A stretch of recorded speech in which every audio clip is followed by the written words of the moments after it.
Olá, sejam todos bem-vindos, bem-vindas à quarta temporada do podcast Café com Fih. Hoje eu trago um convidado especial para falarmos sobre fundos imobiliários.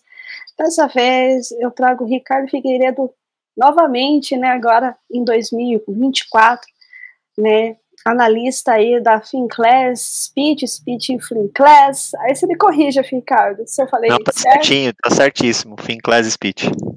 E aí vamos falar sobre 2024, esses fundos imobiliários. Mas antes, Ricardo, de a gente falar do cenário em 2024, vamos recapitular 2023. Como é que você viu todas essas movimentações que ocorreram em 2023, para daí sim a gente montar esse cenário de expectativas para 2024?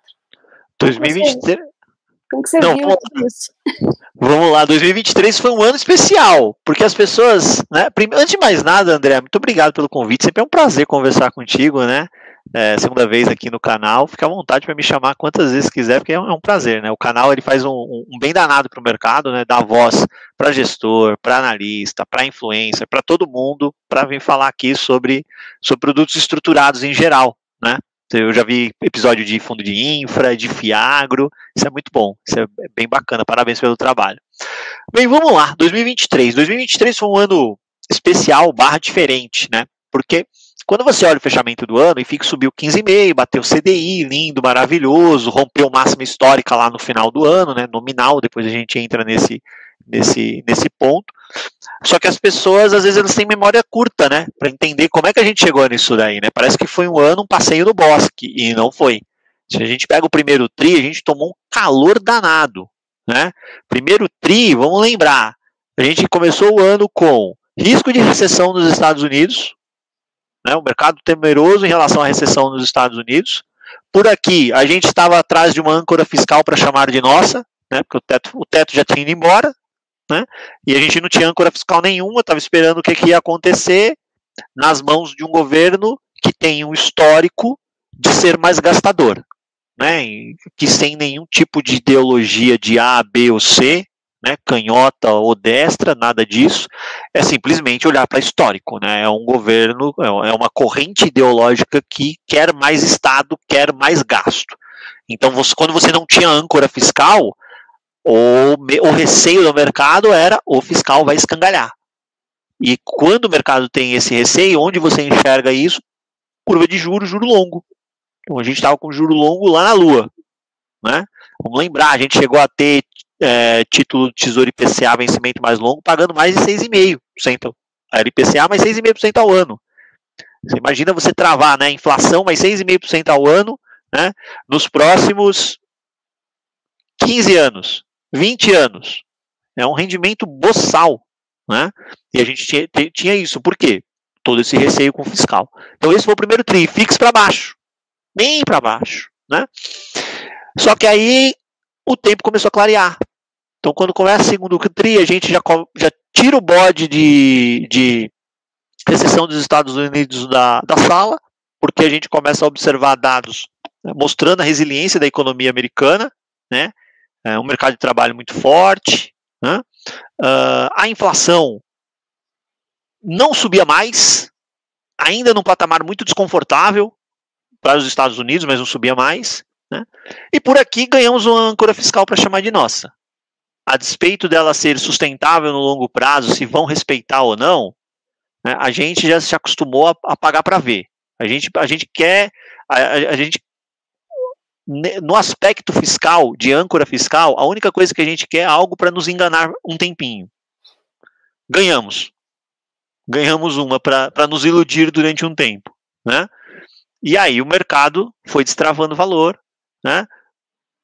Abriu-se a janela para o Banco Central efetivamente começar a cortar juros por aqui, com as economias lá fora subindo ainda. Então nós fomos aumentando o diferencial de juros. O nosso era para baixo, deles para cima, né? Então, especialmente para bolsa ações, isso acaba sendo um benefício maior, né? Você traz mais capital para tomar risco, você está com um diferencial de juro maior também para a parte de renda fixa. E fundo imobiliário, bem, fundo imobiliário demorou um pouquinho mais para reagir, porque você tem aquele efeito psicológico do 1% ao mês da renda fixa. que mesmo com a Selic caindo, isso perdurou até o último corte de Selic no ano. A Selic, o CDI, ele só deixou, o 100% CDI só deixou de entregar 1% ao mês no último corte, lá em dezembro. Até ali ele entregava 1% ao mês. Né? E esse tem um fator psicológico muito grande no brasileiro. Né? Infelizmente, né, a gente ainda tem uma leva de pessoas que são obcecadas em querer 1% ao mês, né? Como se o produto financeiro fosse obrigado a entregar isso. Né? Faça chuva, faça sol. Inclusive, há momentos em que 1% ao mês é pouco. A gente, não há muito tempo, a gente teve IPCA acumulado em 10% ao ano. Então, se você pensar 1% ao ano no CDI, você vai ter um juro real de quanto? De 2 alguma coisinha. Né? Então, não é tão atrativo assim, me parece, né? Mas, enfim, a galera tem essa tara do 1% ao mês, já se perdeu ali em dezembro. E já criando aí um vínculo para 24 tende a ser um ano melhor, por isso, porque vai ficar cada vez menor. A moita do CDI, eu falo que o CDI é uma moita, porque a galera se esconde nela, né? Quanto mais alta essa moita, mais confortável fica a pessoa, tá bem escondidinha lá. Agora a moita do CDI vai ficando menor, vai ficando menor, não dá mais para se esconder lá. Então a turma vai ter que... Aí a gente vai ter, no jargão bonito de mercado, a rotação de portfólio. Então as pessoas vão começar, preciso tomar mais risco na minha carteira, a renda fixa não está mais me entregando, a renda fixa pós-fixada, né, que é o CDI, não está mais entregando aquela maravilha. Então talvez a gente comece a ver esse movimento que já teve início no segundo semestre. A gente teve ali um hiato que foi em outubro, que foi um mês ruinzinho, mas novembro e dezembro o negócio já foi embora, né? Rompemos a máxima histórica do IFIX, nominal, né? Como se não tivesse tido inflação no período. Se fosse para bater a máxima histórica de verdade, o IFIX teria que estar buscando aí uns 4.250 pontos mais ou menos, para ele estar efetivamente na máxima histórica, né? Mas enfim, nominalmente o número psicológico também é muito legal a gente ver ele ter rompido. E as emissões voltaram para quem pôde, né? Eu comparei esse período com aquele... Eu gosto de Fórmula 1, né? Então, às vezes, o piloto, pelo menos quando eu acompanhava com mais frequência, né? Os pilotos ficavam lá no box na hora de fazer o treino para ver quem vai largar na frente, ficavam escolhendo o melhor momento para tirar o carro e ir para a pista para fazer a volta rápida, né? Só que você tem que ter as condições de fazer isso. Tem fundo imobiliário que não estava em condições de fazer, de ir para a emissão, tirar o carro do box e ir para a emissão. Quem teve, se deu bem. Por quê? Porque, primeiro, quando foi para o mercado de ativo real para comprar, encontrou bons ativos com caps interessantíssimos. Segundo, não teve que brigar com outra emissão pelo mesmo dinheiro, porque o dinheiro do investidor é finito, né? Agora, nesse começo de ano, a gente está vendo isso, né? Tem aquele meme de uma personagem de novela, eu não tenho dinheiro, estou mais ou menos isso em janeiro, que eu não aguento mais ver emissão, entendeu? E eu não tenho dinheiro para tanta emissão. Né? Para o ano passado isso foi mais tranquilo, né? Porque era uma emissão aqui, outra colar, ainda deu uma aceleradinha ali no final, teve uma turma com mais apetite, aí eu vi o pessoal reclamando, e aí, André, eu até aproveito o teu canal, porque como eu já tive do outro lado, no buy side, tanto fazendo gestão de carteira de fundo imobiliário quanto de tijolo, às vezes o fundo imobiliário, e eu vou dar nome aos bois, tá? O XP Malls, fez uma emissão, depois ele veio com outra, agora no começo do ano tá vindo com outra. Aí eu já vi gente falando, o gestor é desorganizado. Eu falei, essa pessoa nunca fez um trade de imóvel comercial na vida. Eu tenho convicção disso, convicção. Ela não tem a menor ideia do que é comprar um imóvel comercial. Ela deve achar que é comprar banana e laranja no supermercado, né? Ela deu vontade de comprar uma banana, então eu vou entrar lá no supermercado, tem uma pilha lá, né? Um monte de penca de banana, eu escolho a que me agrada, põe no saquinho e vou para casa, né? Então o gestor de XP Malls, ele quer comprar um shopping center, é isso, ele vai para a rua e fala, gostei desse shopping, vou comprar esse shopping, né? Vou fazer uma emissão agora e vou... Não é assim que a banda toca quando você vai comprar tijolo, né? Tem negociações que se arrastam por meses, mas tem negociação que é assim, ó. Especialmente shopping center, normalmente é uma composição muito fracionada a mesa de sócios. Então, às vezes tem um sócio que está negociando a venda da participação dele e você não tem a menor ideia. Eu já vivi isso. Você não tem a menor ideia. Aí, de repente, chega um direito de preferência para você. Porque ele não pode fechar o negócio com a outra parte sem antes me oferecer nas mesmas condições. Né? E aí, qual é o prazo legal de um direito de preferência? Com todo respeito, o distinto público não tem a menor ideia disso. São 30 dias. Você tem 30 dias para poder responder um direito de preferência. Então, o gestor do shopping tem 30 dias para dizer se ele vai exercer ou não o direito de preferência de comprar aquele shopping, por exemplo. E aí, ele tem que ter dinheiro para pagar isso. Lembra? Nas mesmas condições. E se o cara lá, que fez a proposta para o sócio, falou, eu te pago à vista, tá? Agora é Pix, né? Na minha época era TED. Vai rolar o Pix é à vista. É nas mesmas condições. Então, se o fundo exerce, ele tem que pagar à vista. Como é que você bota de pé uma emissão assim? Porque você não tem caixa, lembra? Fundo imobiliário é uma máquina de verter de dividendo. Todo mundo gosta disso, acha legal, não é legal? É legal. Só que ele anda sem caixa. Né? Muito leve em caixa. Como é que ele exerce esse direito de preferência? Então, às vezes, tem esse tipo de situação. Às vezes, você está negociando, não é nem um direito de preferência, mas você está negociando, o vendedor recebeu uma proposta atravessada e você... Aí falou, ó, recebi essa proposta aqui, ó, vai ser mais rápido para mim. E aí? Putz, eu estava fazendo um negócio parcelado aqui, ia chamar a emissão. É só para desmistificar isso que não é tão simples. Os negócios imobiliários não são tão simples, tá? Eu já fiz negócio imobiliário que em 3 meses eu lavrei escritura, entreguei o imóvel, segue a vida. Eu já fiz negócio imobiliário que demorou 1 ano e meio, do dia que eu recebi a proposta até o dia que eu lavrei escritura.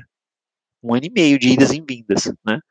Então, é só para desmistificar isso. E aí a gente teve esse fluxo maior de emissões no ano passado, que fez um bem danado para a indústria, porque emissão, quando bem feita, né, e a maior parte delas foram emissões bem feitas, diversifica patrimônio. Diversificar patrimônio diminui o risco da tua carteira, né? Então, você fica automaticamente com a melhor relação risco-retorno. Se o gestor conseguir um portfólio que vai te gerar o mesmo patamar de renda por cota que você tinha antes, a emissão é benéfica. Naquele momento, pelo simples fato de você ter diminuído o risco, porque você tem mais ativos agora na carteira. Se ela conseguir dar um pumpzinho no rendimento, melhor ainda. Se melhorou a qualidade do portfólio, melhor ainda. Você vai só acumulando. Né? Então, as emissões, elas são bem-vindas. Né? Eu sei que, às vezes, o pessoal fica, mas, pô, a cota não anda porque a emissão vem. É do jogo desse bicho chamado fundo imobiliário. Porque o gestor, ele fica numa zona ali que, abaixo do patrimonial, é palavrão falar em emissão. E já teve cotista que perdeu o dinheiro porque acreditou que é impossível existir uma emissão abaixo do patrimonial que gere valor para ele. E já existiram, não foram para frente. Não estou defendendo toda emissão abaixo do patrimonial. Mas tem emissões abaixo do patrimonial que fazem sentido. Só que você não destrava valor ali no D0. Demora um pouquinho para você destravar esse valor. Mas ele traz muito mais valor do que aquele pênalti que você tomou, né? Na emissão abaixo do patrimonial. Já aconteceu, infelizmente a turma não pôde ganhar todo esse dinheiro porque acreditaram nessa, né, colocaram aí na pedra, emissão abaixo do patrimonial nunca. Mas as que a gente viu ao longo de 2023 foram emissões muito positivas, acima do patrimonial, gerando valor para o cotista, desalavancando. Finalmente os gestores acho que começaram a entender que fundo imobiliário não é um bicho para viver alavancado. Fiquei decepcionado com a regra que agora que liberou geral a alavancagem em fundo imobiliário. Fiquei decepcionado, né? Porque agora que os gestores estavam internalizando isso, falando, putz, né? Nos lambuzamos. Parecia criança com chocolate, quando está descobrindo chocolate, né? Se lambuzou todo na alavancagem. Agora que eles estavam, opa, vamos desalavancar, liberou geral. Vamos ver como é que eles vão fazer diante dessa oportunidade agora. Né? Mas é isso, acho que 2023 foi um ano que fez o fundo imobiliário voltar para o radar do mercado. Né? Isso, a gente já vinha cantando a bola há um tempo, né? Pô, a gente tem que comprar não tem que comprar na baixa? Não é assim, né? Então, as cotas estavam largadas, né? Qual classe andou mais ano passado? FOF e shopping, né? Começo do ano, você olhava para a FOF e todos gritando venda. Gritando. O pessoal perguntava para mim, Ricardo, um fundo imobiliário. Eu falo, gente, eu não vou dar recomendação por respeito aos assinantes, entendeu? Mas compra FOF. Você comprou, você foi de olho fechado, escolheu um, você pode não ganhar, não ser o maior ganhador, mas você vai ganhar dinheiro. E dito e feito, né? O FOF é uma janela que ainda está aberta na minha leitura, mas com a oportunidade menor do que deu no ano passado. Quem ficou esperando o primeiro corte de Selic, perdeu o bonde. Perdeu o bonde, né? Então acho que foi um ano positivo para quem respeita uma alocação estrutural. Tem lá uma carteirinha de FIIs, né? CDI estando X, Y ou Z, ele carrega uma carteirinha de FIIs, muda um nome aqui ou acolá para poder adequar o cenário, mas carrega estruturalmente uma posição de FIIs. Foi um ano positivo. Ricardo, você agora me fez aqui pensar e a gente falar um pouquinho mais sobre alavancagem. Tem até um fundo aí fazendo uma emissão agora no começo do ano, lembrando que nós estamos ainda no começo só de 2024, mas ele fez justamente para dar uma aliviada em relação à alavancagem. Queria que você falasse mais a respeito, principalmente a alavancagem em shoppings e lajes. Vamos lá, né?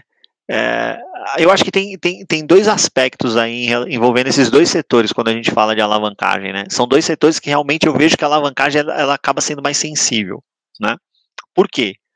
Porque o custo da alavancagem, né? Quando você olha vis-a-vis o cap de entrada que você vai ter num ativo de escritório, quando o ativo é muito bom, você sabe, aqui eu não vou tomar calor de vacância. O cap é baixo, a alavancagem não faz sentido. A alavancagem vai te ofender. Normalmente ela vai te ofender. Normalmente ela vai te ofender. Ou então ela vai te deixar num prêmio ali tão marginal que mesmo um AAA Faria Lima, ele pode ter alguma vacância ali no meio do caminho e aí naquele período a alavancagem vai te machucar. Quando você vai para os ativos cujo cap, a conta fecha com a alavancagem, mas você carrega um risco de vacância nessa turma, que a conta fecha se você estiver recebendo, né? Se o teu cap for verdadeiro, né? Se o teu cap virar renda. Se o teu cap não virar renda, desculpa.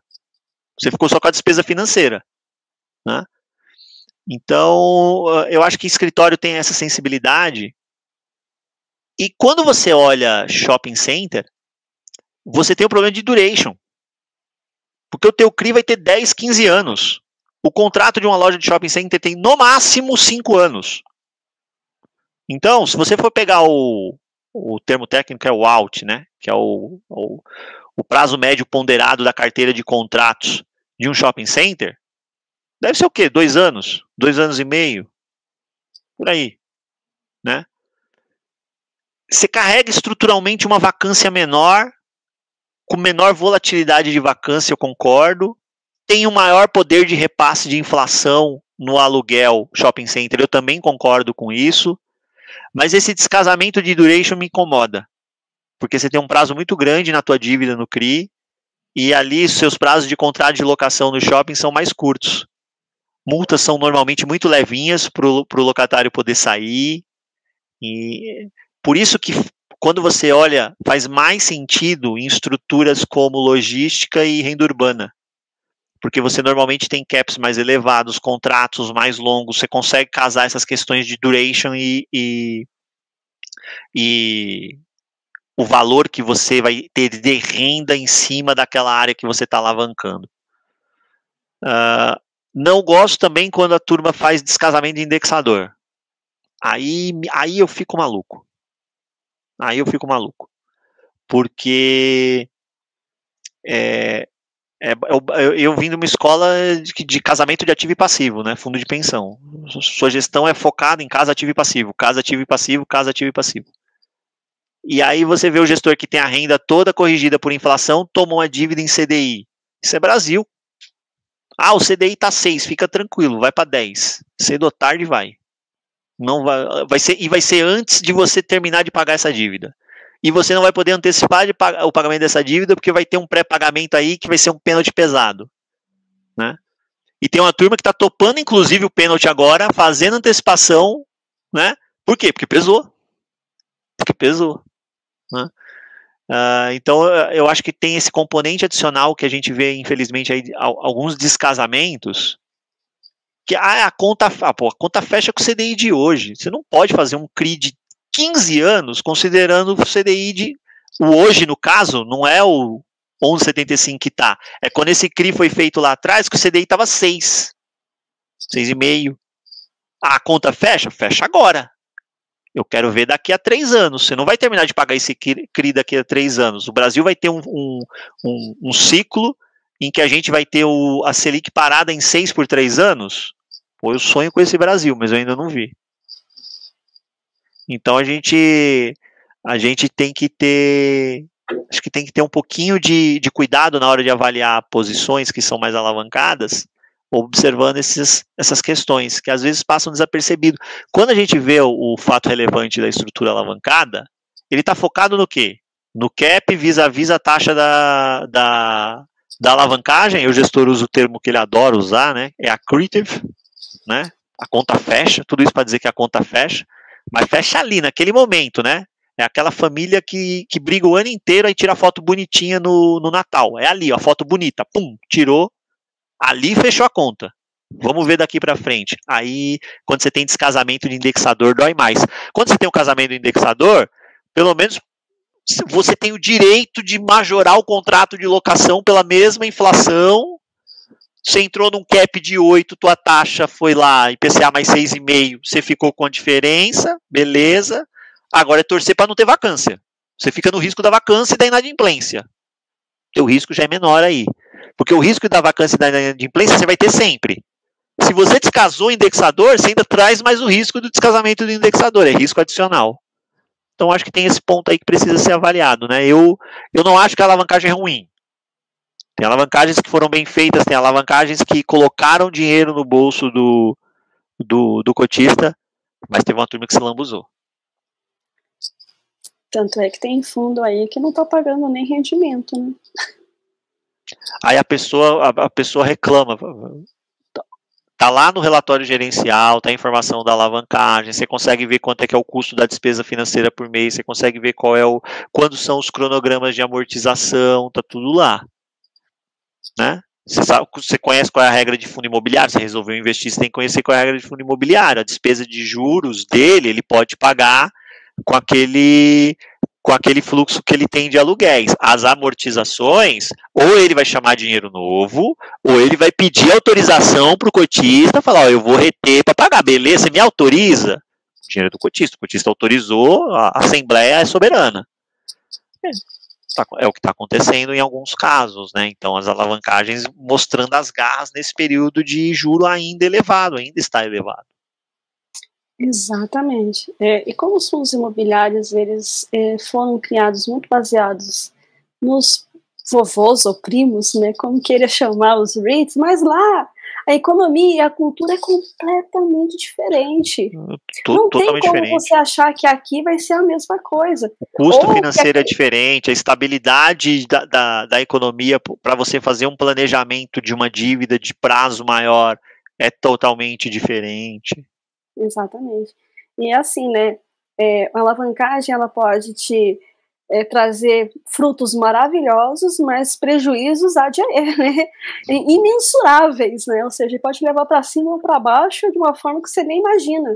Não, a gente tem casos de fundos aí que, assim, eles estão em situação de que, ó, vou vender os ativos, é isso, vou embora, não deu certo, e beleza, partiu. Por quê? Porque a alavancagem em cima de uma estrutura que não conseguiu gerar renda suficiente para efetivamente aquilo fazer sentido, acabou onerando, pesando e matou a estratégia. Exatamente, ou seja, você fazer uma dívida lá atrás com as condições que existiam em 2020, elas são completamente insustentáveis e no Brasil jamais iria acontecer algo diferente do que está acontecendo de uma taxa de juros alta. Né? Ou ele achar que vai fazer um swap ali bonitinho para né, compensar esse descasamento de indexadores. Como é que vai fazer isso? Isso é interessante porque, assim, o Paulo que bate em Chico, bate em Francisco também, né? Esse mesmo fator, ele também me preocupa em algumas estruturas de fundos de recebíveis. Porque quando você olha lá o devedor, porque o devedor ele tem uma obrigação lá com você de CDI mais 6. Parece maravilhoso se ele pagar, né? Por quanto tempo ele vai aguentar um CDI mais 6 com CDI a 2 dígitos em cima dele?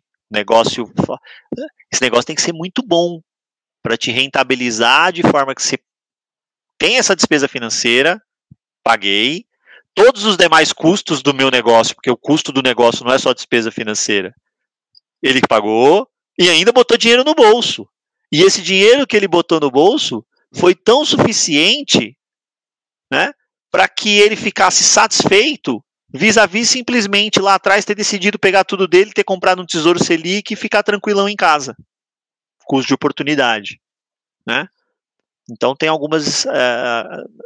quando a gente olha para essas dívidas, também tem um outro lado que a gente tem que observar no mundo do fundo imobiliário, né? Quando a gente está avaliando os fundos de CRI. As taxas são legais, mas tem que pingar, né? A brincadeira, né? O Pix pingou, tem que pingar lá, o devedor tem que pagar, né? Eu costumo sempre falar, frisar muito isso, Ricardo. De um lado tem o que vai receber e o outro que vai pagar. Será que esse que vai pagar, primeiro, ele realmente tem condições de pagar? E segundo, ele quer pagar? E terceiro, ele vai pagar? Então tem tudo isso para ser analisado. E quanto maior a taxa, o pessoal fica muito feliz, vai ter mais rendimento. Não, se ele não pagar. Eu costumo dizer que quando a taxa é uma taxa razoável, a dívida é um problema do devedor. Quando a taxa é muito alta, a dívida é um problema do credor. Exatamente. A dívida passou a ser um problema do credor, né? Porque ele já começou, ele entregou para a fé. Realmente, de fato, ele pensa assim, agora só Deus para me ajudar a receber dessa criatura. Também se o devedor está muito disposto a fazer algo com uma taxa muito alta, será que realmente ele já está pensando em pagar? Será que ele será que ele tem todo esse potencial para tem alguns aspectos que a gente precisa ver, né, que é entender no negócio dele quanto ele alavancou naquela taxa, né? Pô, se a maior parte do negócio está sendo financiado por aquilo, ou se é uma fração pequena, e aí a maior parte do negócio está capital próprio mesmo, aí o peso da alavancagem no projeto como um todo é menor, então ele se torna mais sustentável a longo prazo. Então tem uma série de aspectos que a gente precisa analisar, né?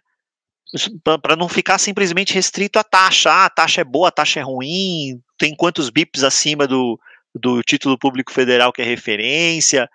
É entender muito sobre essa saúde desse devedor, porque vamos nos lembrar, ninguém toma uma dívida de IPCA mais 9, IPCA mais 12, IPCA mais 15, porque quer. É simplesmente porque ninguém emprestou para ele a IPCA mais 6 ou a 7, senão ele teria tomado, ele não é bobo, ele teria tomado a IPCA mais 6 mais 7, né? Ninguém vai lá e resolve fazer uma operação, né, de securitização, onde invariavelmente se acaba tendo custos mais elevados do que simplesmente pegar um empréstimo numa instituição financeira, numa linha de crédito subsidiada muitas vezes. Por quê? Porque ele não tinha acesso a essa linha de crédito. Por que será que ele não tinha acesso a essa linha de crédito? Né? Então, esse tipo de coisa precisa começar a fazer parte, né, da análise, para além do simples, a taxa aqui está atrativa ou não. Ou eu estou muito bem amparado com as minhas garantias. Com as garantias. Nossa, essa daí eu acho espetacular. Quando a pessoa... ano passado nós tivemos um fundo de CRI que o gestor, inclusive, se antecipou de forma ativa, né? Já viu que ia azedar o negócio. Foi lá e falou, me dá as lajes aí no prédio. Não é isso que está em garantia aqui? Então morreu a dívida. Então, as lajes são minhas, a dívida morreu. Quando você olhava o famoso LTV, todo mundo olha, né? Que estava no relatório antes do evento acontecer, era 1. Beleza, a garantia vale mais que a dívida. Show. Aí, quando a operação foi feita, laudo de avaliação. Fizeram o laudo de avaliação. Opa, o LTV já não era aquela Brastemp. Mas ainda o laudo mostrou que o imóvel valia mais que a dívida. Tá bom, vai. Não era aquele que estava lá, mas tudo bem. Ainda. Aí você olha para o imóvel. Vago? Não é vago agora. É vago nos últimos 5 anos. Né? A vacância na região na lua. Né? O prédio como um todo, porque ele só tem algumas lajes lá. Com 50% de vacância. O preço médio da região. Aí você faz a conta, vis-a-vis o valor da área que ele pegou. Opa, num cap que faça sentido ele vender, porque o que ele vai ter que fazer com essa área? Vender, né? Ele tem que vender isso daí, né? Se ele achar alguém que queira pagar um cap que é razoável para isso, para esse enrosco, o valor é menor do que o valor da dívida original. Aí eu sentei e fiz as contas. Para ele sair no cap, que era o valor original da dívida, era valor de Faria Lima. Só que você está lá mais a Zona Sul. Mais para o final. E agora, o que é que sobrou da garantia? A propriedade das lajes, beleza. A despesa de condomínio e a despesa de IPTU. Ao invés de você receber as parcelas do teu CRI, cotista, agora você está pagando despesa de condomínio e despesa de IPTU. É num farelinho do fundo? É, numa posição pequenininha. Que bom que é numa posição pequenininha. Né? Em estrutura high yield, inclusive, é de se esperar que ao longo de uma janela de 5, 10, 15 anos, alguma operação ali não chegue do outro lado, né? Morra antes não aguente a travessia. E se foi uma operação pequenininha, serviu de aprendizado. Mostrou para o cotista que isso aqui é o mundo do high yield, que isso é o mundo da garantia. A garantia não é FGC, tá? Acionou, pouco tempo depois está na conta, segue a vida. Não. Você tem que gerar liquidez naquilo. Detalhe, a gente está falando de um prédio comercial na cidade de São Paulo. Você imagina executar umas outras garantias que a gente tem por aí, né? Loteamento em cidade de 50 mil habitantes, maquinário de cooperativa. Tem operação que é isso, a garantia. Né? Se você não conseguiu gerar liquidez, depois já deve ter uns 6 meses mais ou menos isso, ou mais. Você não tem a menor perspectiva de gerar liquidez. Numa operação com office dentro de São Paulo, numa região mais difícil, mas é um escritório dentro de São Paulo, você imagine esses outros exemplos que eu citei. Então, e detalhe, né? A gestora, inclusive, tem estratégia de escritório. Ela tem expertise para lidar com aquilo. Você imagina uma gestora de fundo de CRI, e aí de repente caiu no colo dela, sei lá, loteamento numa cidade XPTO. Ela sabe avaliar a dívida, mas operar para vender aquilo, peraí, a loteadora não conseguiu vender, por isso que ela foi embora. Agora vai você lá dar um jeito nisso? Né? É só para a gente aqui eu não a ideia não é botar medo em ninguém, é só a gente levar o nível de análise para além do tá pagando X, tá pagando Y, tá pagando Z% ao mês, tá ótimo ou tá ruim, enfim, é muito mais que isso. A análise sempre é mais profunda e não se esqueça, tem o mundo real, não só o mundo ideal, né? Mas vamos para outros segmentos então, Ricardo, vamos falar um pouquinho aí se você o que você tem sentido, analisado e observado em relação aos multi-estratégias, ou os hedge funds, ou os fofinhos 2.0? FOF 2.0. Estou muito animado com esse setor, sabia, André? Muito animado. Eu acho que eles vão, da mesma forma que os multiativos, eles tomaram o lugar dos monoativos, não exterminaram, ainda tem um ou outro aí sobrevivente. Os multi-estratégias, eles vão ganhar esse espaço dos FOFs. Não vão exterminar. Teremos sobreviventes. Mas eles vão ganhar esse espaço. E que bom. Porque o FOF... A gente está numa janela aí espetacular para FOF. 23, 24, maravilha. Né? Mas, mais uma vez, isso é Brasil. A gente vive de ciclo. Né? E a janela de FOF vai se fechar. O gestor de FOF vai sofrer. né? A gestão de FOF é muito ingrata com o gestor, porque quando está tudo ótimo para ele comprar, é impossível ele emitir, porque o mercado está tão negativo que a cota dele está mega descontada para patrimonial, ele não consegue emitir. Aí ele não consegue girar a carteira com prejuízo para comprar o que está largado. Ele faz um ou outro, ele vai pilotando ali no limite, né? Se o cotista tivesse, né, entendesse, né, que olha, o gestor ele vai fazer um giro mais forte agora na carteira nesse mercado de baixa, o dividendo vai cair bastante neste mês, porque o prejuízo descarrega no caixa naquele mês e afeta o dividendo, mas ele está tendo a oportunidade de comprar algumas posições que estão aqui, largadas, com potencial de se recuperarem mais rápido do que algumas estratégias que ele está carregando. Eu vou botar mais dinheiro no meu bolso lá na frente, mas a gente não tem maturidade no mercado ainda para isso. E eu, sinceramente, eu não vislumbro que o mercado terá essa maturidade nos próximos 5 anos. Não vislumbro. Porque é só a gente observar que a gente está com 2,5 milhões de cotistas em fundo imobiliário, e mais da metade dessa turma deve ter não tem 1 ano e meio de bolsa. Não tem. Né? E ainda pegou o mercado para cima. E fica subindo nesse período. Quero ver quando pegar a volta, a descida da montanha russa. Né? Então, quando você olha para o Hedge Fund FII, você dá para o gestor ali uma estratégia de ele montar um portfólio que atravessa melhor os cenários diferentes de ciclo imobiliário e de ciclo de juro.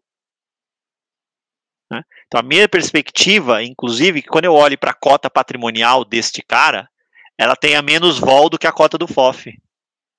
Então, a cota de mercado tende a sofrer menos. Né? E aí, o gestor vai conseguir, na minha leitura, os bons gestores que sobressaírem vão conseguir operar melhor isso daí, né? Se defender mais ali no momento ruim, avançar um pouco mais no momento positivo, obedecendo regras, né? Obedecendo regulamento, deixando o regulamento mega flexível justamente para isso. Então eu sou muito animado com a estratégia. Eu espero mais um tempinho para a gente poder ver quem opera melhor isso, né? Eu tenho para mim que as grandes casas têm vantagem, porque se ele vai ter que operar tudo, se ele já tem produtos que tem tudo isso dentro de casa, ele já tem times que têm expertise em tudo isso dentro de casa, né? Gestão de FOF deixa de ser esse negócio do one man show, é o gestor do FOF, não. E ele vira uma gestão de time mesmo, né? Esse momento está melhor para CRI, time de crédito vai ter mais valor na gestão nesse momento, o book dele vai crescer. Aí depois vira o gestor de fundos mesmo, ou de tijolo, vamos botar tijolo na carteira, mas que tijolo é? É escritório, é shopping, vem o gestor dessa estratégia, dá o pitaco dele. Então, quem tem estrutura e time para poder operar isso melhor, na minha leitura, tem uma vantagem que é natural. Se vai saber usar essa vantagem, o tempo nos dirá. Exatamente, e o pessoal costuma brincar, né, Ricardo? É um fundo de CRI, é melhorado. Não, agora é um fundo só de FOF. O negócio acabou de nascer. Ele acabou de nascer. Ele tem que nascer com alguma coisa lá dentro. Então, essa alguma coisa lá dentro que vai nascer.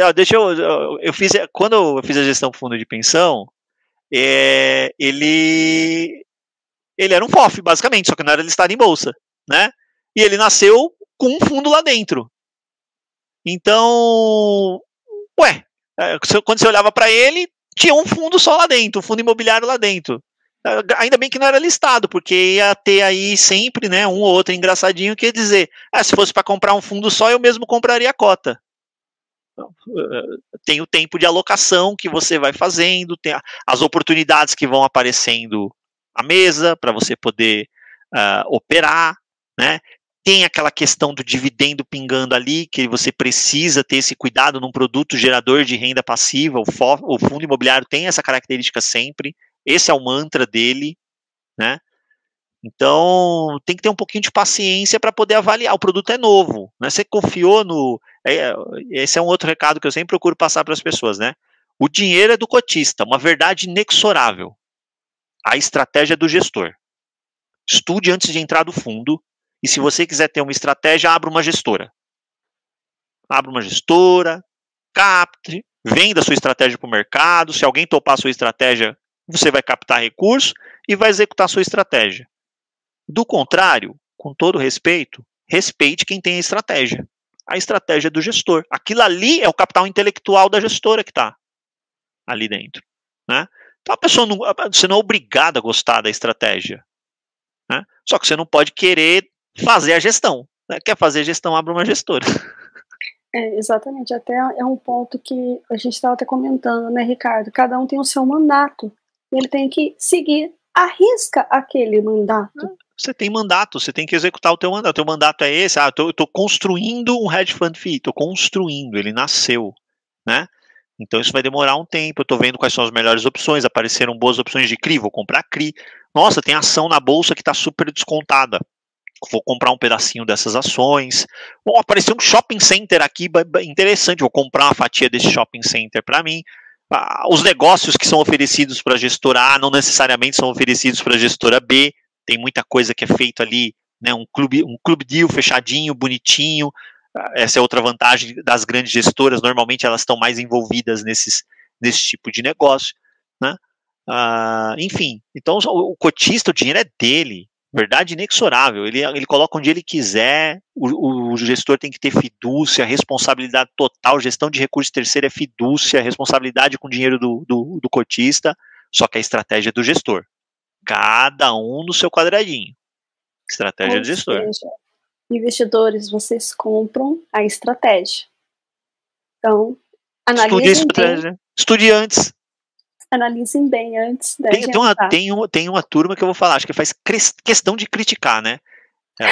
Eu não vou abrir nem o relatório gerencial antes de comprar. Comprei, abri, não gostei, agora eu vou criticar. Pô, aí é duro, viu? Aí é duro.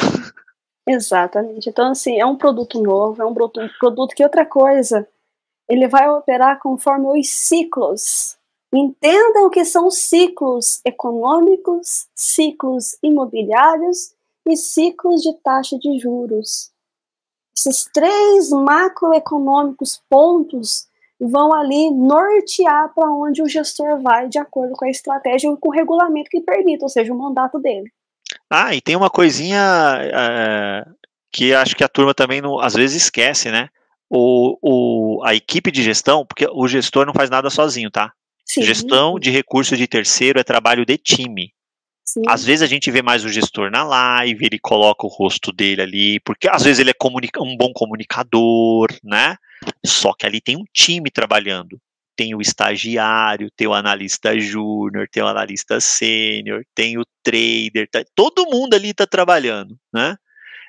Então é um trabalho de time, não é o do gestor, que às vezes a pessoa olha para o gestor, a taxa de gestão vai toda para o bolso dele, ele é o milionário, aquilo é um time trabalhando, né? E são seres humanos. Eles podem errar. Às vezes eu vejo a pessoa criticando, eu falo, essa pessoa, ela nunca errou no trabalho dela, né? Ela tem uma carreira que ela jamais cometeu nenhum erro no trabalho dela.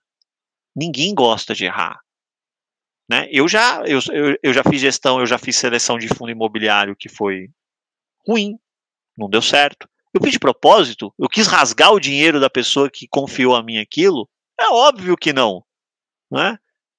Aquilo me corroeu enquanto eu dormia? Sim, né? Pô, errei. Ninguém gosta de errar, mas a gente precisa ter consciência de que a gente vai errar. Quando você está fazendo gestão de recursos, quando você está fazendo recomendação, eu falo, eu vou tentar acertar mais do que errar. Esse é o meu propósito. E quando acertar bem, eu brinco com a turma, eu quero ganhar de goleada. Quando perder de 1-0. Errar pouco, errar pequeno. Acertar 100%, desculpa, né? Não serei eu, e eu tenho convicção que boa parte dos gestores tem essa consciência. Algo aqui, uma hora vai dar ruim. Tomara que seja pequenininho, vou tentar detectar antes, pular fora o mais rápido possível, porque nós somos seres humanos, somos falhos. Isso não quer dizer que a gente está querendo rasgar o dinheiro de quem nos confiou. Não somos perfeitos. Ricardo, e 2024, fora esses segmentos e FOF e os hedge funds, mas eles ainda são novinhos, eles ainda têm, né, eles são babies, né, tem um tempinho aí até se tornarem crianças e consequentemente as coisas acontecerem, mas você falou de um ponto que eu achei muito interessante e que vem uma velha discussão também no mercado, né? Gestão ativa versus gestão passiva, monoativos versus multiativos. Os multis cada vez, né, crescendo mais, tem um outro, como você falou, um outro gato pingado ali mas essa questão de gestão ativa, gestão passiva, como é que você analisa que isso vai acontecer ao longo do tempo? Olha, a minha leitura é que até mesmo por estrutura, tá? Você vai demandar fundos cada vez maiores, né? Mais competição, minha esperança é que isso inclusive gere custos menores de gestão, ADM, etc. A gente espera ver isso com mais força mais adiante, né? Só que você, por outro lado, espero que cotista queira ter ótimas pessoas fazendo a gestão do seu recurso. Ótimas pessoas não custam barato. Para a conta fechar, você precisa de veículos maiores. Veículos maiores invariavelmente vão ter mais do que um ativo. Então, tem esse vértice do custo, da estrutura, né? Tem o vértice de teoria de finanças, né?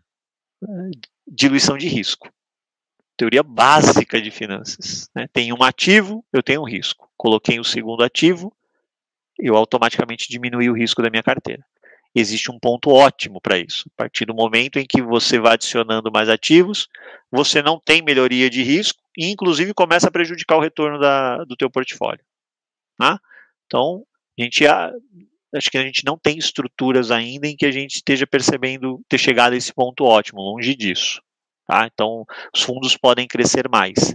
A minha leitura, a gente vai ter ainda assédio de fundos em cima de estruturas monoativo para poder trazer esse ativo para carteiras, né, que já estão mais consolidadas no mercado. Tá?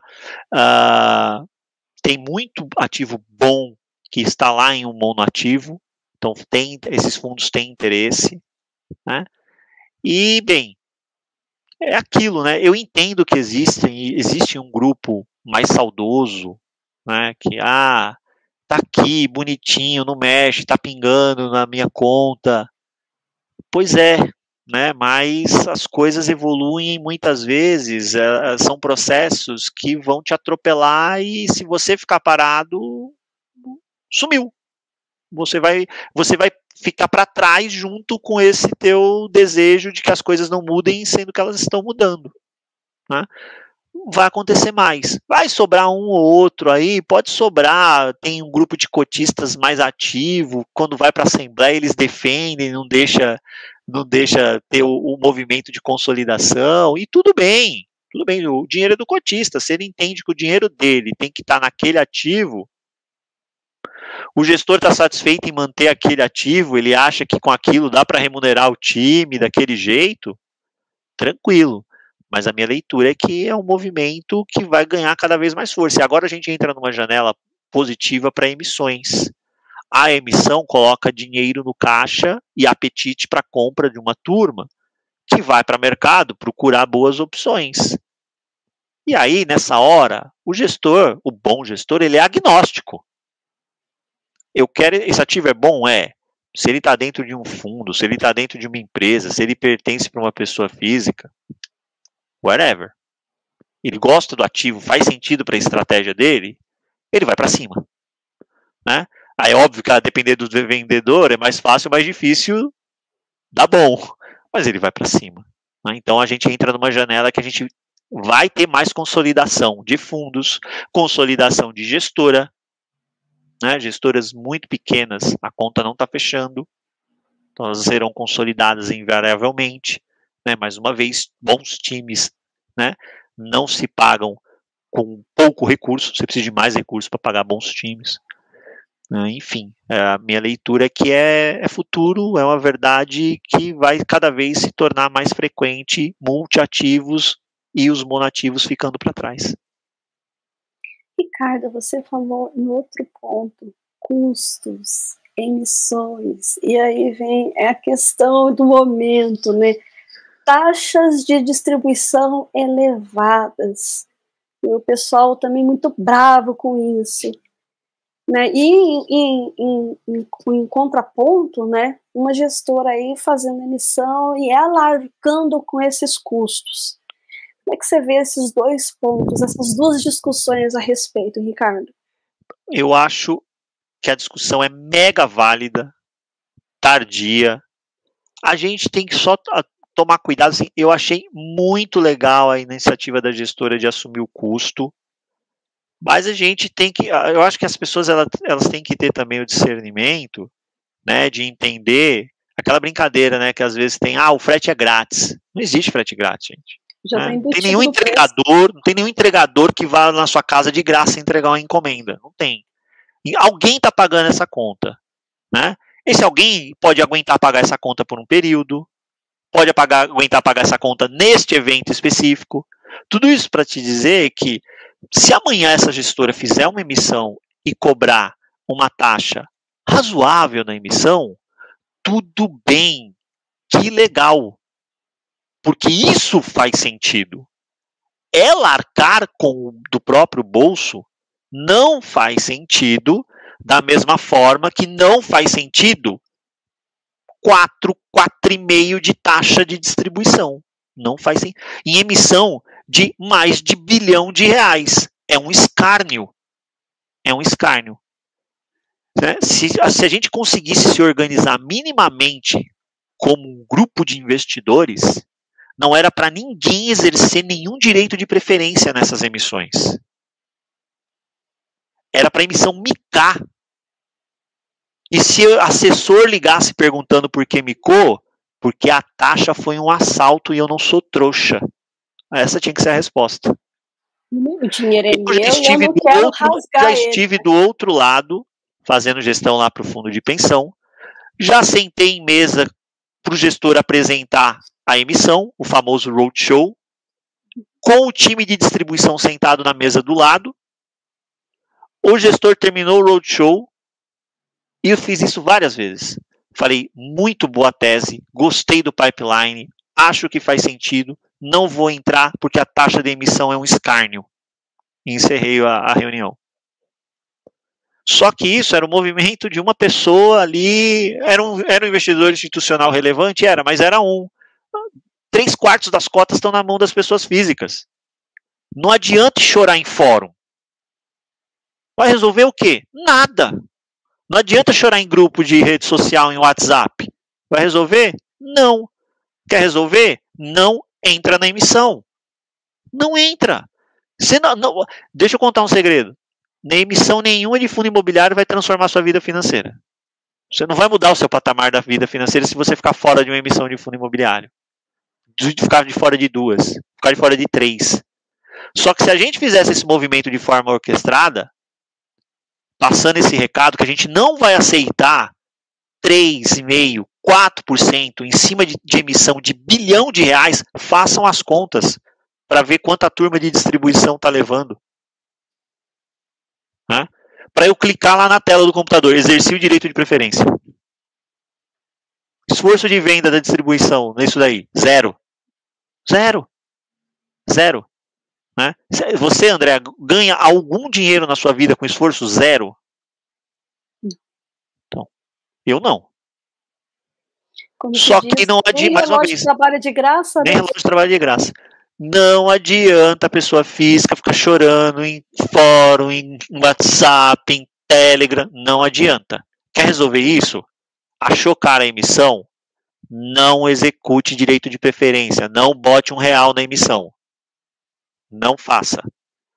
Né? Na hora que a gente pegar umas 3 ou 4 emissões dessa, poupuda, dando água, micando, por conta desses escárnios que são essas taxas de distribuição, alguém vai ter que se mexer. Alguém vai ter que se mexer. Porque se a emissão da água, não tem dinheiro para ninguém, né? O gestor não ganha, aumentando o EUM, a turma da distribuição chupando o dedo, porque a emissão não foi para frente, não atingiu um montante mínimo.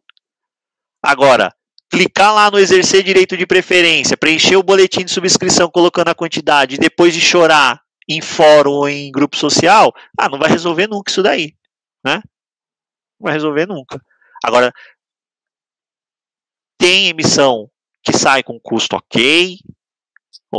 Hoje, por exemplo, no dia que a gente está gravando, saiu a emissão do PVBI. Para mim, um custo ok. Para mim, um custo ok. Tá? Justo. Custo justo. Eu não quero que ninguém trabalhe de graça para mim. Eu não trabalho de graça para ninguém, eu não quero que ninguém trabalhe de graça para mim. Só que a gente sabe fazer conta. Né? Você pega uma emissão que tem 4,5% de taxa, por quanto tempo o cotista demora para tirar 4,5% do rendimento? Então, só que a gente só vai resolver quando a gente resolver de verdade a não entrar na emissão. É só isso. Não entre na emissão. Ao invés de reclamar lá no grupo, não entre na emissão. Exatamente. E, Ricardo, 2024, quais são os segmentos, então, que você vê potencial? Nossa, a gente está o ano de 24, para mim, ele é muito especial, porque ele é um ano que permite que as gestoras captem e ainda continuem a comprar com valor por metro quadrado, com cap rates atrativos. Então, é aquela janela, né, do ciclo ali que você consegue entrar no timing muito bacana, né, o gestor. Então a gente vai ter bastante emissão, é um ano que vai dar para poder arbitrar emissão. Agora, pensando em setor, o negócio rolando, mundo real, né, eu ainda estou otimista bastante com o shopping center. Né, a gente observa aí os 2 últimos anos, os shopping centers, na média, né, entregaram resultados maiores do que foram orçados pela administradora do empreendimento. Quem mais conhece o empreendimento? A administradora. Ela fez um orçamento preditivo para o ano seguinte. O resultado foi superior, 2022. Aí, 2023, ela foi lá, fez mais um orçamento, né, final de 22, orçamento para 23. Mais uma vez surpreendida, resultado melhor. Né? E isso não foi caso pontual. A maior parte da indústria a gente viu isso. Né? Então eu continuo a ver um movimento positivo, porque a gente vai experimentar mais diminuição de taxa de juros, isso acelera, né, a rodinha da economia. Se acelera a rodinha da economia, é bom para consumo. Shopping center vem tomando share de varejo.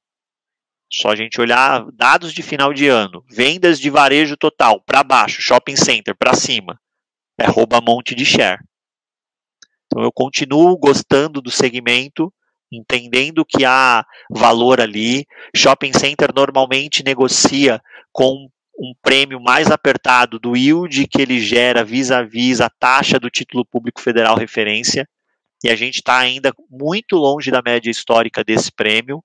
A gente está mais ou menos 2,5 vezes acima dessa média histórica desse prêmio. Né? Então eu gosto do segmento. Tá? FOF ainda também acho que tem valor. Enquanto a gente consegue boas carteiras, e as boas carteiras para mim são aquelas mais expostas a tijolos, né, tem a mais parcela de tijolo, e focando em ativos de qualidade, que você sabe que está com metro quadrado ali mal precificado na bolsa. Enquanto a gente consegue comprar esse FOF e aproveitar a figura do duplo desconto, que estava gritante ano passado e deu uma diminuída, mas ainda está presente aí em vários de bons FOFs na bolsa, eu acho que o segmento de FOF também vai performar. Eles já carregaram o IFIX ano passado. Você olha o IFIX, 2 segmentos performaram acima do IFIX. FOF e Shopping. Né? mas eu ainda vejo valor para as duas estratégias esse ano. Apesar das outras terem ficado para trás, eu ainda vejo valor nessas duas estratégias, né? E renda urbana, eu tenho um quê de defensivo em renda urbana que sempre me atrai. Os contratos longos, você conseguir, e os portfólios eles estão ganhando uma maturidade de tempo que está fazendo com que eles ganhem mais lucro imobiliário acumulado para rotação de ativo. Então você consegue vender um ativo, destrava lucro imobiliário, melhora rendimento, né? Os ativos de renda urbana têm aquela característica de normalmente serem ativos menores, mas estão em grandes terrenos que têm um valor muito grande para incorporação. Esse é um tipo de tiro que você destrava com mais tempo. Mas no cenário mais positivo, de taxa de juros ali mais baixa, que você vai ver talvez a atividade de incorporação ganhar atração, alguns desses terrenos podem fazer sentido para essa turma, alguns deals podem aparecer por aí, quem sabe, né? Então, eu fico com esses três. Onde tem mais dinheiro na mesa, Andréia? Escritório. É gritante. É onde tem mais dinheiro na mesa. Só que é onde tem mais risco. Porque o dinheiro não está lá na mesa porque o mercado é bobo. Porque é onde tem mais risco. Tá?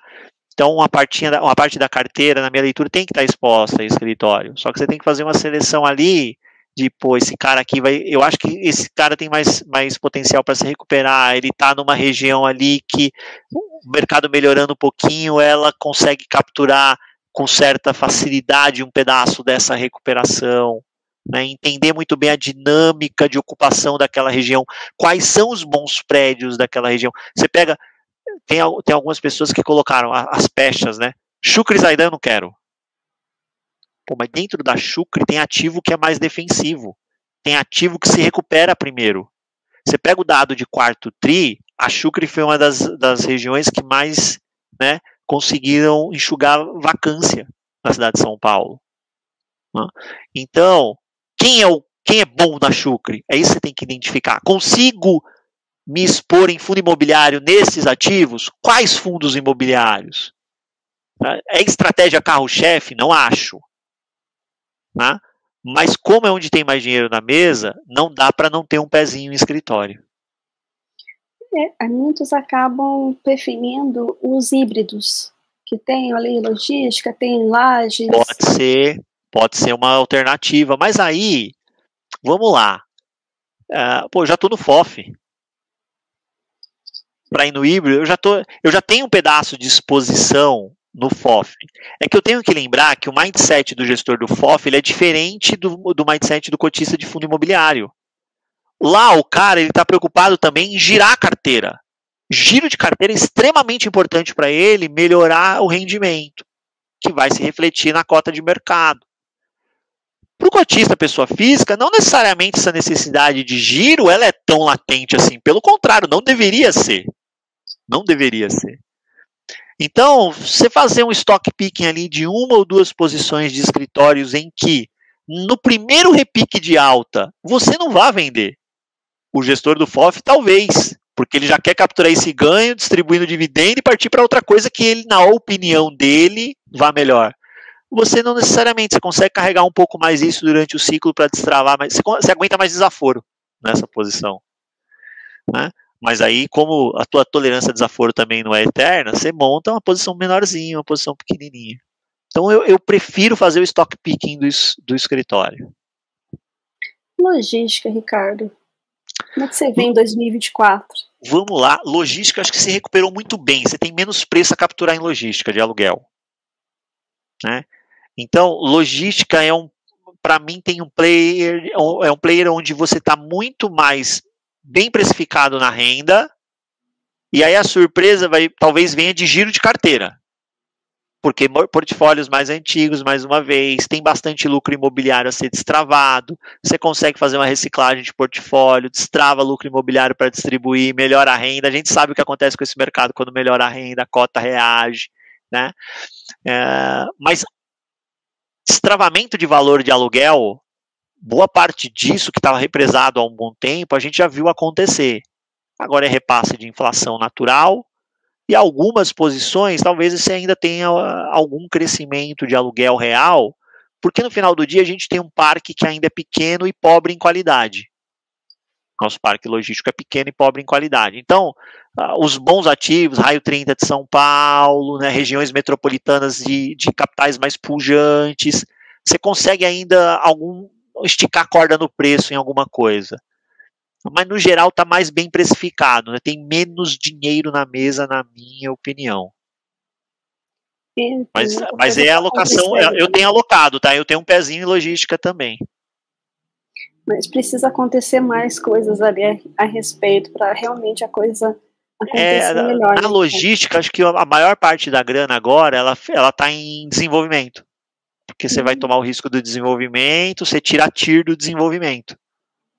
Mais uma vez, os fundos grandes têm essa vantagem. O cara coloca um desenvolvimento lá dentro, não vai ofender o resultado dele, porque é um desenvolvimento no portfólio de bilhões, e naquela fatia ele tira uma TIR que aí sim faz um resultado que você, opa, melhorou. Isso é interessante porque essa é outra coisa que as pessoas às vezes elas não analisam, né? Elas ficam olhando para... Por isso que eu falo, cuidado com PVP de tijolo, cuidado com PVP de tijolo, né? Como é que você precifica o valor patrimonial de um desenvolvimento? A custo. A custo. Né? Eu vou dar um exemplo em shopping, mas vai valer para qualquer desenvolvimento, tá, Andréa? Está encomendado um crescimento de VP no XPMOLs para o próximo laudo. Está encomendado. Está encomendado. Né? Não precisa nem fazer novo laudo. Está encomendado já. Que é do quê? Essa baita expansão que acabou de ter do Catarina. Ela está marcada a custo. Nenhum laudo de avaliação que seja minimamente bem feito vai gerar um valor daquela área que seja igual ao custo de você desenvolvê-la. Nenhum. Então está encomendado um crescimento de VP no tijolo, de patrimônio. E o VP, o patrimônio, é o dinheiro do cotista. Né? Então, quando você olha para a logística, eu acho que a gente tinha que se preocupar também em ver esses desenvolvimentos rolando dentro desses fundos maiores, porque lá na frente ele vai te trazer uma TIR maior, ele vai te trazer um crescimento patrimonial interessante, né? Então, eu estou olhando menos para aluguel e mais para essas coisas que só vão... E outra, né, na logística, o ciclo de desenvolvimento é curto. Você pegou uma terraplanagem decente, é 1 ano e meio, você entrega o galpão. Então você consegue destravar isso no horizonte não tão longo assim. Eu estou mais de olho nisso, e entender quem vai operar melhor essa questão de desenvolvimento nos portfólios. E por falar em desenvolvimento, claro, não tem nada a ver com o desenvolvimento de um fundo de logística, no qual tem toda essa movimentação que você falou. Mas os fundos puros de desenvolvimento, como é que você tem visto aí? Como é que você analisa para 2024? Eu vou ser bem sincero, tá? O mercado de investimento em fundo imobiliário ele não tem maturidade para um produto desse puro sangue de desenvolvimento para um horizonte de, mais uma vez, uns 5 anos pelo menos, talvez mais, não tem. Isso é um produto para institucional ainda, tá? Tem mais risco a operação, pode ter atraso, pode ter estouro de orçamento, pode ter um monte de coisa dando errado em desenvolvimento, um monte de coisa, né? O tempo é curto, mas eu também tenho histórias interessantíssimas atravessando o retrofit de shopping center. Aí você descobre que tem rocha no terreno que não estava no projeto, o custo do negócio vai para a lua, que estava completamente fora do teu escopo, para você se livrar daquela rocha que estava ali, enfim. E para um público que está preocupado em quanto vai pagar no final do mês, e não em será que isso vai conseguir me gerar um IPCA mais 15, um IPCA mais 20 daqui a 3 anos? Tá vendo como a cabeça é? Eu saí de mês para 36 meses, sem renda. Né? Ou ele pode ter alguma coisa no meio do caminho, ele faz um desenvolvimento, aí ele desinveste, já começa outro, então, só que são fluxos de receita, é um fluxo mais claudicante, ele não é aquele reloginho, eu tive aqui, gerei, tô ao seu, beleza, tô desenvolvendo agora, não vai ter nada, tá? A gente não tem maturidade, o mercado não tem maturidade para isso ainda. Isso é um mundo institucional. Na minha leitura, isso é um mundo institucional ainda. Até porque, né, Ricardo, quando tem o tal do famoso RMG, e o pessoal acha que aquilo ali, o pessoal acha que aquilo ali realmente vai ser ad eterno, e não é.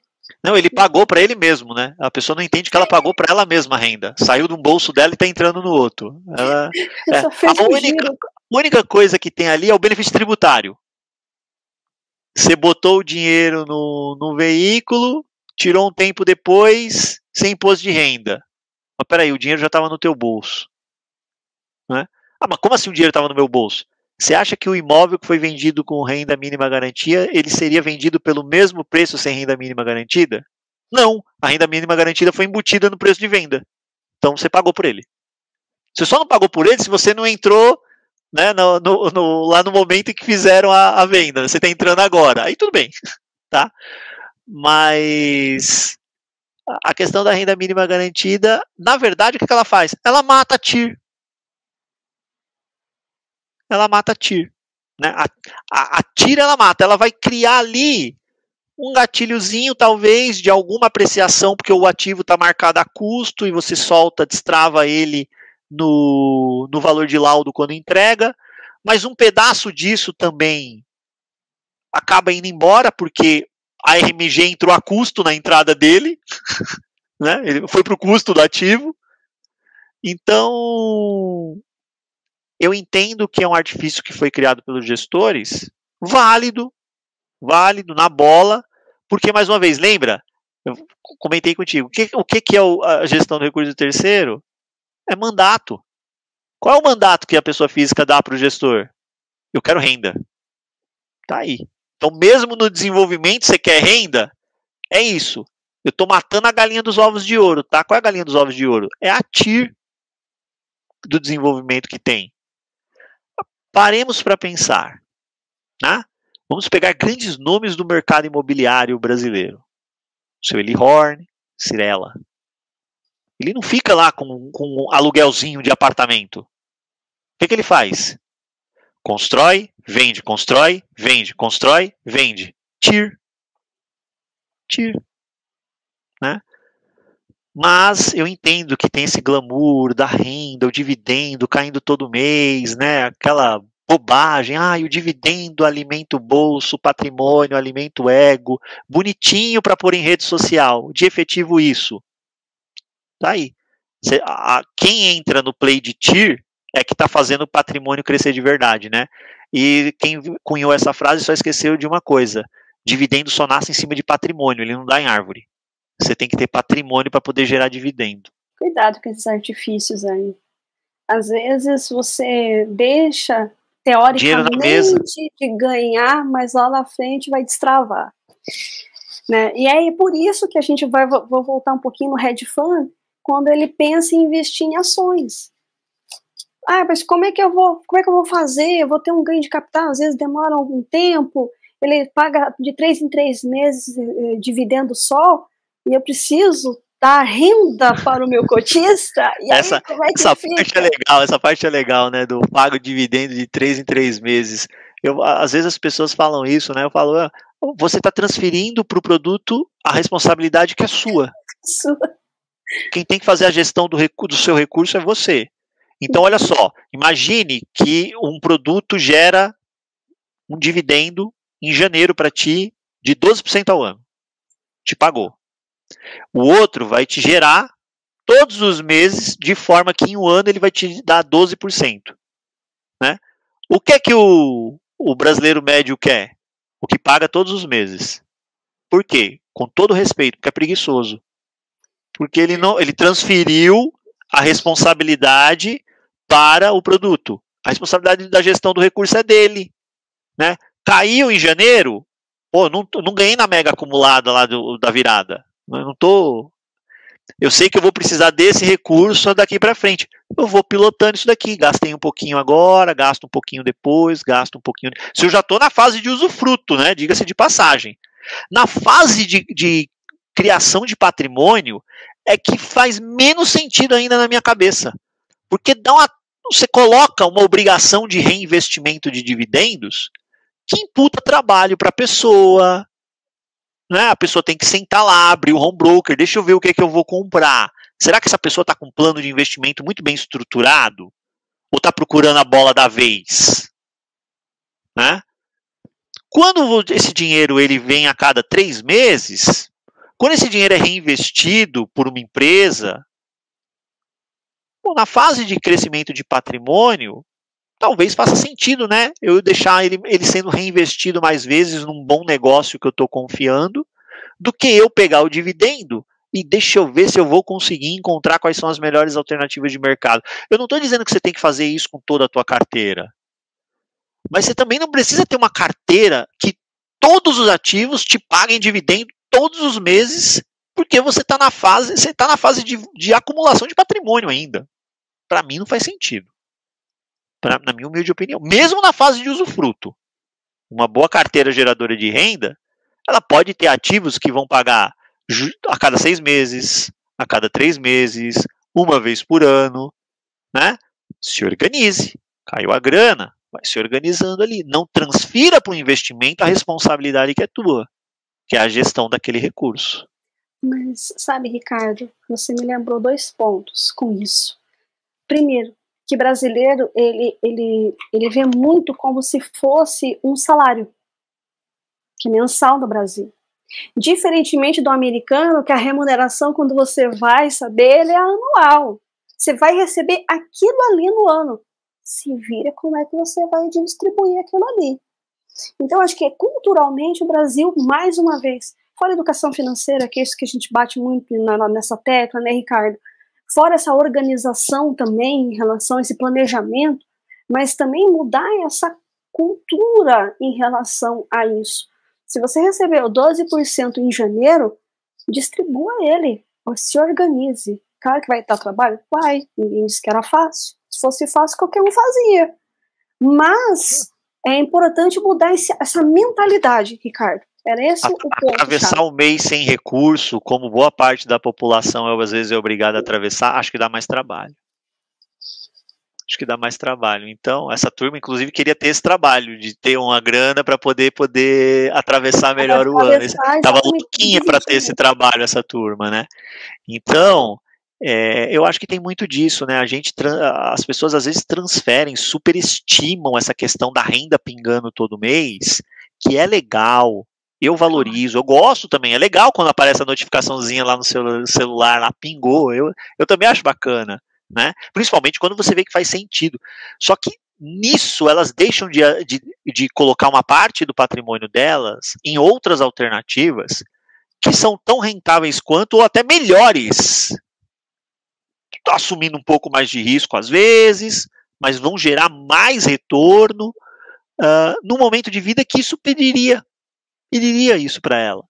Mas nessa sanha da renda caindo todo mês ali, eu concordo contigo, tem que mudar um pouquinho essa chavinha, esse pensamento. Quem sabe, conforme a gente for atravessando aí os anos, né, as coisas não... Esse próprio trabalho de aculturamento, que um canal como o seu faz muito bem, pode ajudar as pessoas a abrirem a cabeça, né, para desmistificar um pouquinho essa questão da renda passiva, do dividendo, fundamental para trazer a pessoa para o lado investidor, porque ele cria, né, esse hábito, essa maquininha de, pô, eu quero mais, eu tô vendo acontecer, né? Mas, mais uma vez, acho que o próximo passo pô, beleza, entendi, eu me tornei um investidor agora, investir para mim já é algo natural, como é que eu me sofistico agora? A sofisticação vem na diversificação. Mais de 1 hora de bate-papo, com certeza, se deixar, né, Ricardo? A gente vai longe. Vai longe, porque tem muita história para acontecer. Com certeza virão outros episódios aqui com o Ricardo, é sempre uma aula contigo. Um bate-papo super leve, super direto. Até você abriu uma caixinha de perguntas no seu Instagram e eu falei assim que eu admiro a sua objetividade em relação a falar e a clareza Que é isso que a gente precisa, ser claro e objetivo. É isso, pronto, acabou. Não tem, acho que não tem longe ali, de né? querer agradar a todos, né? Mas eu prefiro essa linha, né? De, a minha maneira de pensar, não sou dono da verdade, pelo amor de Deus, deixa isso claro, eu não sou dono da verdade. As pessoas podem discordar, não tem problema nenhum. Eu entendo que muitas coisas que eu falo não vão ser aplicadas para todas as pessoas, e não vão ser mesmo, natural, ninguém é dono da verdade, né? Mas eu procuro passar a minha mensagem assim, de uma forma direta e numa linguagem leve. Também não precisa ficar falando difícil, usar um monte de termo de Faria Lima, não precisa disso. Já chega que quem estuda um pouquinho mais tem um monte de termo em inglês, né? Vamos deixar ele só para estudar mesmo. Não, eu adoro a língua portuguesa. Melhor. Eu adoro a língua portuguesa. Eu me viro bem com ela. Maravilha. Ricardo, mais uma vez, muito obrigado pelo seu tempo, pela sua expertise, pela sua didática de vir aqui conversar com a gente, a sua disposição, sempre muito solícito. E gostaria que você deixasse suas considerações finais e também as mídias sociais para o pessoal cada vez mais conhecer o Ricardo, o analista. Vamos lá, primeiro, antes de mais nada, né, agradecer o convite, sempre um prazer participar, estarei sempre à disposição, né, fique à vontade, sempre muito legal o bate-papo. O pessoal me encontra no Instagram, ricardo.fiis, no YouTube a gente tem o nosso canal, Speech Análise, então eu tenho vídeo aí 2, 3 vezes por semana, normalmente um vídeo é comigo, né, e o recado para 2024 minha leitura será um ano positivo. Ano positivo não quer dizer que é aquela linha reta que vai, né? Lembremos, 2023 foi um ano positivo, mas ele começou com uma linha para baixo, e aí depois foi que virou, né? Acho que a gente tem tudo para ter um ano melhor do que 2023. Melhor do que 2023. Então, procurem desenvolver essa cultura de portfólio, ter uma carteira de investimentos multiclasse, seguindo aí um propósito, sabendo o que você quer comprar, até quanto pagar, e aproveite o ano de 2024, que tenho certeza vai ser um ano que vai trazer bons retornos para todo mundo. Maravilha, e não esqueça aí também da Finclass, né, Ricardo?